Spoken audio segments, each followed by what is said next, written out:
এ যেন দেবী দুর্গার অকাল বোধন।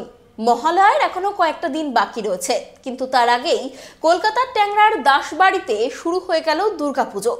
কিন্তু কেন এত তাড়াতাড়ি পুজোর রীতি, কেমন হয় এই দুর্গাপুজো দেখুন।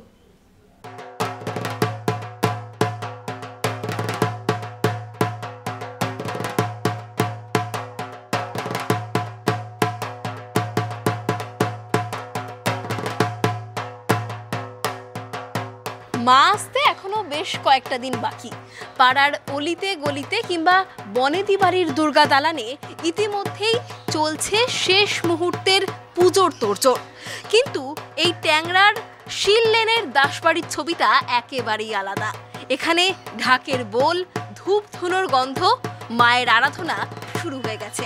চলুন দেখে নেওয়া যাক সেই ছবি।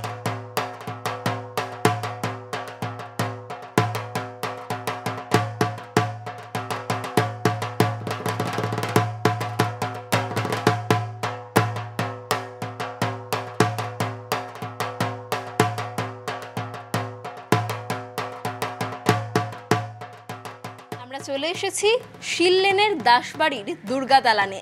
আপনারা দেখতে পাচ্ছেন মা আগে ভাগেই চলে এসেছেন এই দুর্গা দালানে তার 4 সন্তানকে নিয়ে। আদ্রা নক্ষত্রে এখানে মায়ের পুজোর শুরু হয়।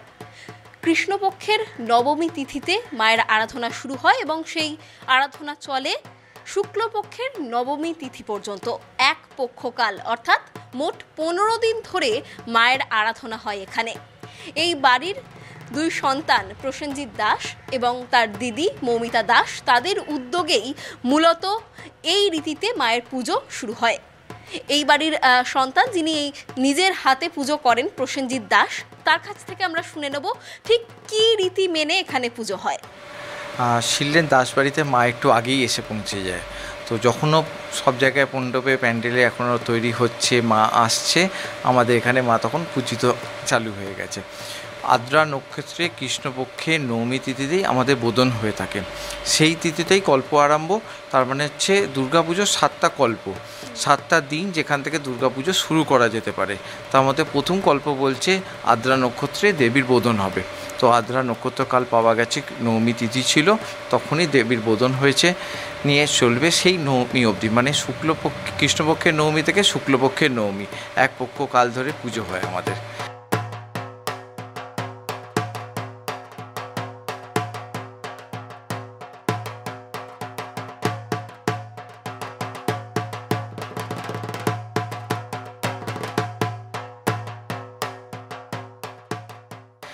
এই নীতিটা তরঙ্গিনী দুর্গা উৎসব তত্ত্ব, দুর্গা উৎসব নির্ণয় সব কটাতেই ধরা হয়েছে।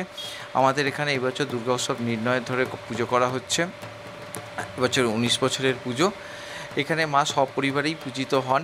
হ্যাঁ, যেমনি দেখবেন যে আমাদের এখানে মহাপুজো হয়ে থাকে সপ্তমী, অষ্টমী ও নবমী, মানে 3 দিনই হোম হয়, 3 দিনই বলি হয়, আর 3 দিনই মহাপুজো হয়ে থাকে। আর এছাড়া অতিরিক্ত একটা বলি আছে সন্ধিক্ষণে। আর একটা পুজো আছে আমাদের এখানে, যেটা হচ্ছে আমরা বলে থাকি অর্ধরাত্রির পুজো। অর্ধরাত্রি মানে হচ্ছে সপ্তমীর প্রথম 24 ক্ষণ আর অষ্টমীর শেষ 24 ক্ষণ, এইটাকে ধরেই আমাদের একটা অর্ধরাত্রির পুজো হয়ে থাকে। এই পুজোটাতে আমাদের যে ইষ্টদেবী আছে তাকেই মূলত পুজো করে থাকি। আর ছাগ বলি হয় না এখানে, বৈষ্ণব আচারে আমরা চাল কুমড়ো বলি করে থাকি।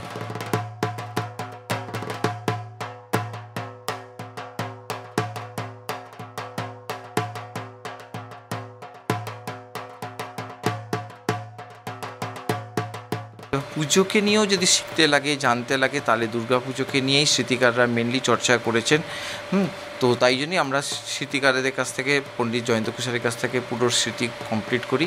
সেখান থেকেই আমরা এই দুর্গা উৎসবের এইভাবে যে পুজোটা সেটা করার চেষ্টা করে থাকি। হ্যাঁ, মোট পুরোনোতে পুজো হয়, এটাতে মানুষ জানতেও পারে যে দুর্গাপুজো কীভাবে ছিল, কেমন কী নীতিতে পুজো হতো, সেগুলো জানানোর জন্যই এরা মেনলি পুজো করে থাকা।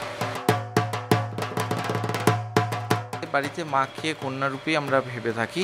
সকালবেলা করে মাকে ঘুম ভাঙানোর পরেই নিদ্রা রাত্রে দেওয়া হয়। সকালবেলা সেই নিদ্রা তোলার পরেই বেল ডাল দিয়ে, গরম জল দিয়ে তাকে মুখ ধোয়ার ব্যবস্থা, তারপরে তার বাল্যভোগ আছে, তারপরে তাকে কিছু সকালবেলা ফল দিয়ে পুজো করা, তারপরে অন্নভোগ হয়। এইভাবে সকালবেলার পুজো হয়। আবার সন্ধ্যেবেলার লুচি ভোগ দিয়ে পুজো করা হয়। প্রতিপদ থেকে এক একটা দিন এক একটা রকম অঙ্গরাগ দেওয়া হয়, কোনো দিন মাল্য দেওয়া হয়, কোনো দিন কাজল, আয়না, চিরুনি এগুলো দিয়ে যেন কেশ বন্ধনে, তাদের মহাপুজোর আগে তিনি যেন সাজছেন, সেজে সেজে একটা দিন পুরো তৈরি হচ্ছে, এরকম এক একটা দিন এক এক রকম দ্রব্য দিয়ে পুজো করে মহাপুজোর জন্য প্রস্তুতি করা হয়। প্রসেনজিৎ বাবুর কাছ থেকে আমরা শুনে নিলাম পুজোর রীতি নিয়ম কানুন সবটাই। তিনি নিজের হাতে মায়ের আরাধনা করেন প্রতি বছর। দশমীর দিন মাকে পান্তা ভাত কচুর লতি খাইয়ে বিদায় জানানো হয়। আর এইভাবেই 19 বছর ধরে এই শিললেনের দাসবাড়িতে হয়ে আসছে দেবী দুর্গার আরাধনা। ক্যামেরায় দেবরাজ দত্তের সঙ্গে অনন্যা দের রিপোর্ট, ট্রাইব টিভি বাংলা।